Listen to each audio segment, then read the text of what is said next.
Hey, welcome back to my channel. I'm Yelizaveta, and I'm back with a few tips that will hopefully be helpful for you in refining your tango on the social dance floor.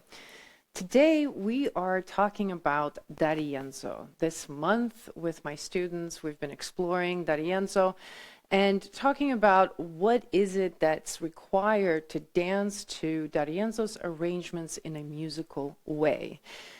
Juan D'Arienzo is known as the king of the beat. He is the one who is responsible for the revolution that happened in 1930s when the music really shifted away from the steady Guardia Vieja beat of the 1920s into a more energetic style that D'Arienzo pioneered called Milonguero style. And specifically, D'Arienzo is known for creating music that really pushes you to dance really fast. And a lot of the dancers struggle, especially when you're beginning to lead and you begin to feel the urge to move faster. A lot of times the question becomes, how do you actually make yourself go as fast as the music? Now, as you might remember, the word marcato just means the beat, the mark of the rhythm that we as dancers are listening for. In every song, there's a rhythmic bass, the upright bass, and the piano, the left hand of the piano, is giving us marcato to walk on. And as dancers, we typically walk on the 1 and the 3 primarily. That is marcato in 2. When you are walking to the slow beat of the song, that is marcato in 2. But then when you have to double that, and you walk on every beat, not just the 1 and the 3, it becomes marcato in 4.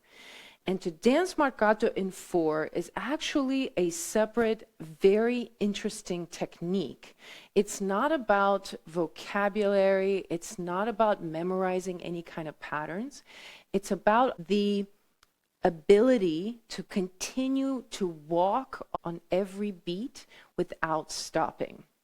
Now, it sounds easier than it is because when we start dancing, conceptually, we might understand that. But when you're dancing, a lot of times you'll notice that your body memorized moving in patterns of quick, quick, slow. A lot of the vocabulary that we learn ends up falling into that kind of pattern. We're walking in slow beat, and then we go rebound, side step, back, and walking again, and maybe we do quick, quick, slow, ocho cortado, quick, quick, slow, and then we continue walking, and everything ends up being broken up into these quick, quick, slow patterns. So when you actually try to break out of that and walk on every beat, it becomes kind of a challenge, especially when you're hearing D'Arienzo's variaciones. Variaciones are the last part of the song where it is the fastest. It feels like all of the instruments are playing at a frenzy and you just have to go, go, go, go, go. Now, the reason why it's called variación, variation, is because it's the variation on the main melody that you hear at the very beginning of the song. D'Arienzo created a signature variation. Nobody else does them like he does, and they have this incredible energy about them. Horacio Godoy described it as, you just have to dance like an animal. You have to let go. You have to just let your body be lost in the rhythm. So let's take a moment now and look at a variación for the song El Choclo. D'Arienzo's version of El Choclo, and you will see a video, a split screen video, side by side. One will be just me dancing it, and I want you to use that as inspiration for you to do the same, to explore these variaciones or any song by yourself. It's a really great exercise for you to get to know the music. And the name of the game is I'm stepping on every beat as much as possible. It doesn't matter where I step, I just make it a point that I need to hit that next beat. On the other side is me dancing with one of my students, and she's leading me. And right beforehand, we agreed that on that last section, we're going to make sure that we concentrate our focus on keeping that marcato in 4 timing. It really takes 2. I have to say that dancing this particular style of marcato in 4 is quite a challenge if the other person doesn't understand these kinds of concepts. Okay, so let's check it out, and I'll see you in a minute.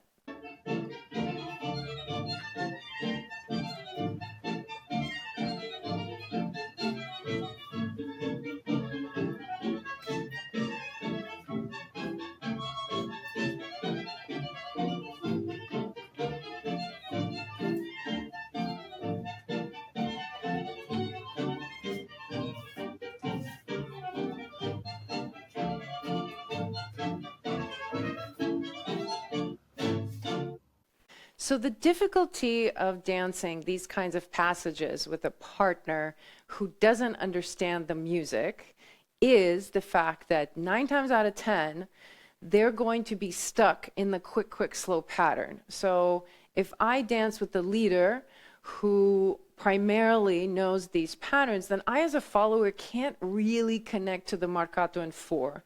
So it becomes really disappointing for me to not be able to be with the music to that level because it's so dominant. You can really feel that there's a lot of intention in the arrangement for us to express that passage. And if I'm a leader and I'm dancing with a follower who's not familiar with changing timing in this way and not prepared to just go quick, quick, quick on every step, then it becomes frustrating to force them to go into that timing. So I have to kind of compromise and maybe let go of that and switch into just walking on every other beat or something else. But it's sort of like, okay, I'm going to let that go and I'll switch because otherwise it's too difficult. So I want you now to consider taking the playlist that we've been listening to this month. I've linked it once again in the show notes, Best of D'Arienzo. And these are songs that you are going to hear at the Milonga all the time. They're some of the most popular D'Arienzo songs. And listen to all of them and just pick up some of those passages in the music where you can tell that the orchestra is really pushing the marcato in 4 idea. When it doesn't feel like you should be walking on every other beat, it really feels like you have to go on every beat. Now, the good news I forgot to mention is that it's not going to be faster than that. Even though you might have seen in the video, there's a little passage where I actually go faster than marcato in 4. I only did that because I was by myself. You wouldn't necessarily do that in the dance. There are limits to what we can do as physical bodies.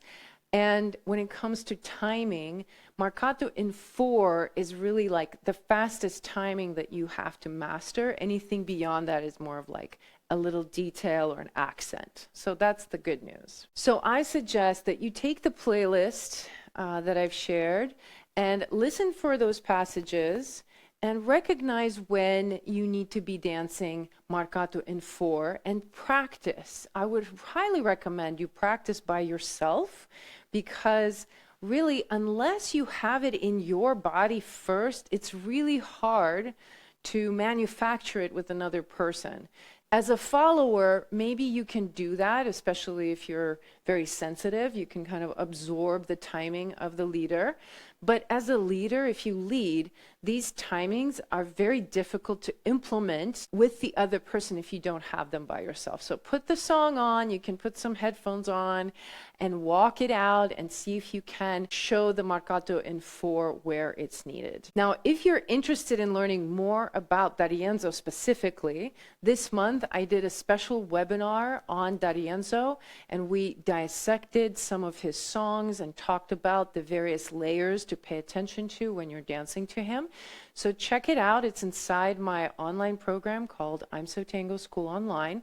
The link is in the show notes. You get a 30-day free trial, so there's no risk. You can sign up, check it out, see if it's beneficial for you, if you like it. And I know some of you are probably wondering about my shoes because I get a lot of questions about flats for tango. And I just got these. These are Fuego sneakers. I will link them in the show notes. This is their brand new color that just came out, their spring color. And I've been thinking about getting these for a long time. I just got them like 2 days ago, and I'm about to go to a big festival. So I'm going to test them out, and I'll let you know. But so far, I've been loving them. They are really easy to wear, super comfortable, feels like a regular sneaker, and they have these little circles on the bottom, which allows you to pivot pretty much. It's supposed to be on any surface. I haven't tested all surfaces yet, but it's supposed to be possible to pivot in them on any surface. So I'll give you a fuller report after the event, but definitely consider these. I would say if you're looking for a pair of flats for tango, these are really good. All right, I look forward to seeing you next week on Saturday. If you haven't subscribed, go ahead and do so because I post one of these every Saturday. I'll see you then. Ciao.